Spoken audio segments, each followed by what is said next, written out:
Pregnancy Resource Center is really Jesus' hand and feet in this community. You know, our mission is to be Jesus to the community, but especially to women who are in maybe unplanned pregnancies, maybe they're just struggling in life and need some help and some guidance with pregnancy and with walking through that. Our goal is to help them walk a better life, help them in their faith walk. Maybe they don't have any faith walk, but we can be Jesus to them and to make better life choices, to have a better life for them and the children that they're bringing with them. I grew up in Garland, North Carolina, which is about 100 miles from Albemarle in Sampson County. My family is pretty small. There's 6 children and my mom, and she raised us all by herself.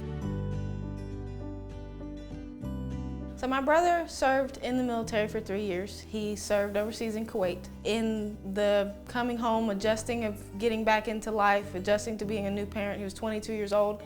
Somewhere along the way, he got lost. On July 1st, 2020, we got the call that he shot himself.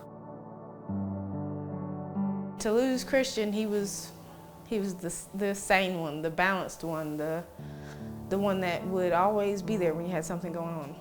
So it hit us really hard. Our hometown, you look everywhere and you see your memories with your loved one. So when my husband proposed that we move to Albemarle to be closer to his family, I just jumped at it. I knew I needed to love and be loved, and that made me want to have a baby with my husband. I have some medical history that made that a little difficult to achieve. Inside, I didn't voice it to my pastors or anyone, and a guest minister came September 26, 2020, and he prayed for me from a word of knowledge because I hadn't told anyone. And December 9th, I want to say, we found out we were pregnant. Then I was recommended to come to the Pregnancy Resource Center for my pregnancy verification.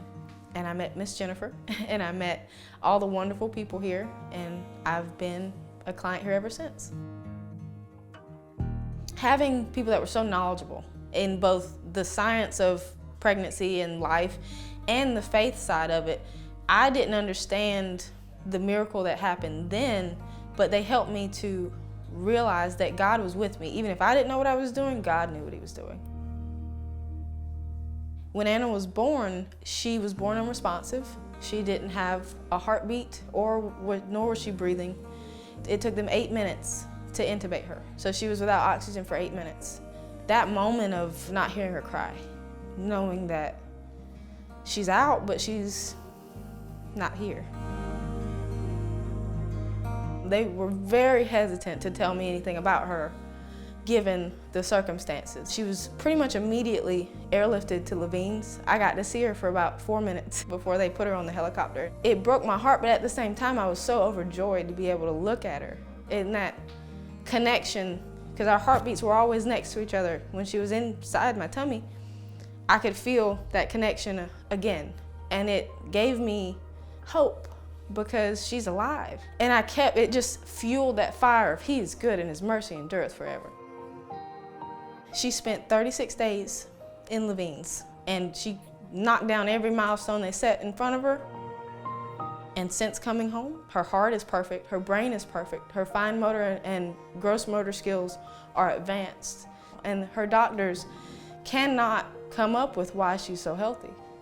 Her doctor actually says that it's the work of God. She has a purpose on her life. She is here to do something great. And the enemy tried to take that away, but no, she's perfect.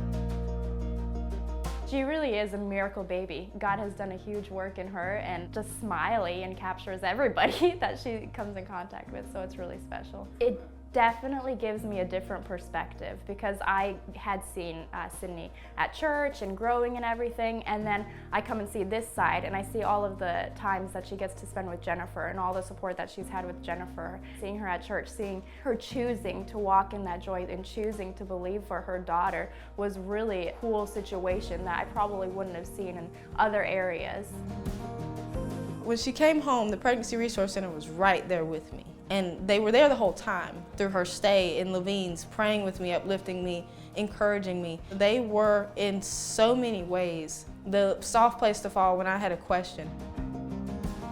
Not only do they help you with things like diapers and cribs and high chairs and car seats, anything that you need, but they are such a support emotionally, spiritually uplifting people. You get to experience life with people like Sydney and her husband and family. It's just pure joy. We're all called to this ministry for different purposes, and to know that you're fulfilling your calling for the Lord.